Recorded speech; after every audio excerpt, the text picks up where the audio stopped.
Dunia bawah laut telah menyimpan keindahan yang tidak tergambarkan, dan salah satu makhluk yang mengisi keajaiban tersebut adalah penyu.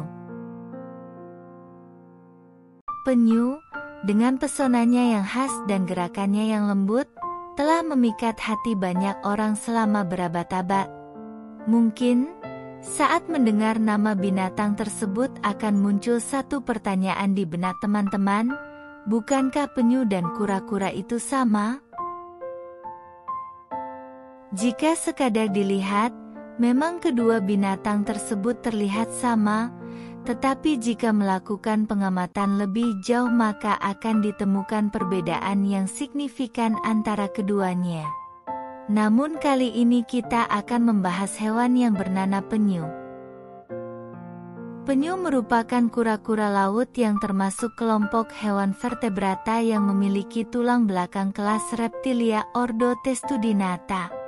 Secara morfologi, penyu mempunyai keunikan-keunikan tersendiri dibandingkan hewan-hewan lainnya.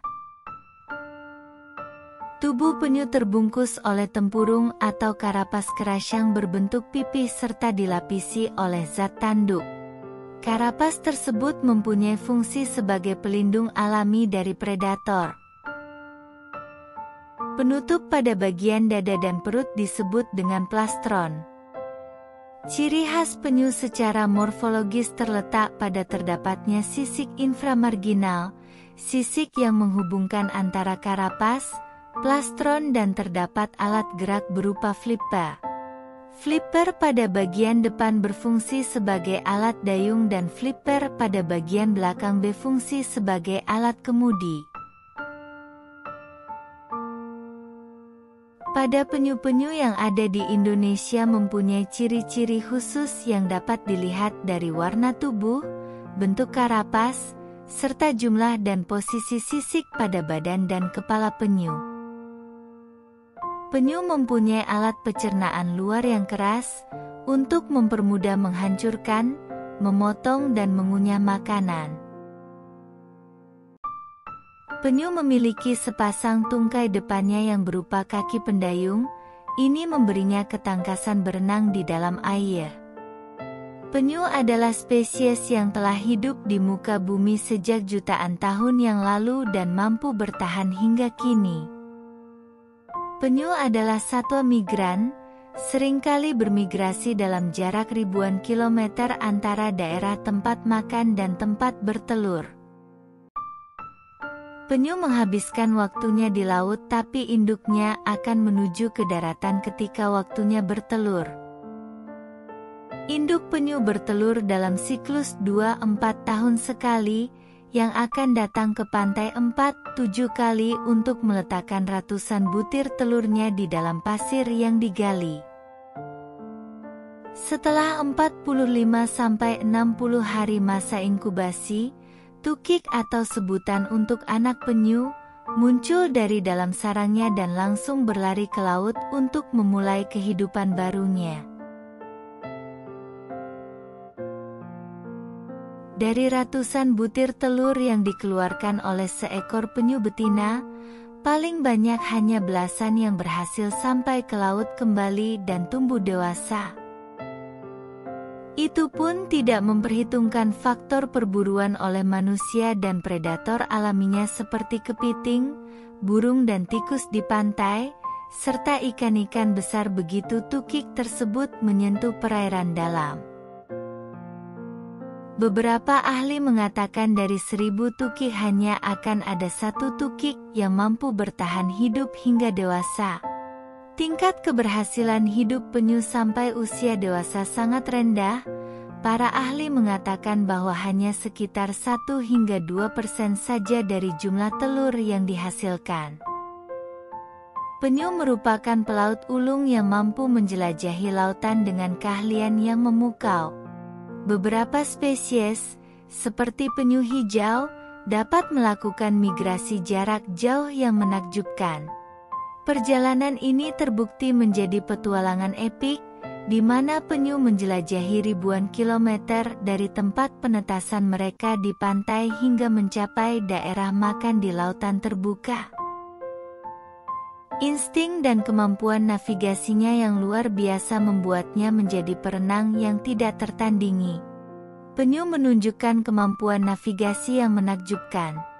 Mereka mampu mendeteksi perubahan dalam medan magnet bumi, menggunakan informasi ini untuk membimbing mereka selama perjalanan mereka melintasi lautan yang luas. Hal ini bukan hanya insting, melainkan keterampilan navigasi berbasis magnetik yang memukau, menjadikan penyu sebagai ahli navigasi alam yang sesungguhnya. Keberlanjutan hidup penyu mengesankan dengan kehidupan yang dapat mencapai ratusan tahun. Penyu raksasa, sebagai contoh, dapat hidup hingga beberapa abad. Hidup mereka penuh perjuangan, mulai dari bertelur hingga bertahan di lautan luas. Namun, tantangan semakin bertambah dengan ancaman perubahan iklim serta aktivitas manusia, membutuhkan perlindungan ekstra untuk kelangsungan hidup mereka. Meskipun mereka termasuk hewan amfibi, penyu memiliki cara bernapas yang unik. Mereka dapat menahan napas untuk periode yang cukup lama, bahkan memiliki kemampuan bernapas melalui kelenjar di kepala mereka. Hal ini memungkinkan mereka untuk tetap berada di bawah air tanpa harus sering naik ke permukaan untuk mengambil napas, menambah keunikan adaptasi hidup mereka. Penyu juga berperan penting dalam menjaga keseimbangan ekosistem laut dalam. Mereka berpartisipasi dalam distribusi plankton dan membantu menjaga keseimbangan dengan memakan berbagai jenis invertebrata. Peran ini menjadikan mereka pilar kestabilan ekosistem laut dan menandakan pentingnya peran setiap makhluk dalam lingkungan laut yang rumit. Sayangnya, penyu kerap menjadi korban dari keberlimpahan sampah plastik di lautan. Terdapat banyak penyu yang terjerat atau bahkan mengonsumsi sampah plastik yang dapat membahayakan kesehatan mereka. Perjuangan melawan plastik laut menjadi salah satu tantangan terbesar dalam upaya pelestarian penyu serta ekosistem laut secara keseluruhan. Berbeda dengan penyu lainnya, penyu tidak dapat menarik kembali siripnya serta masuk ke dalam cangkangnya.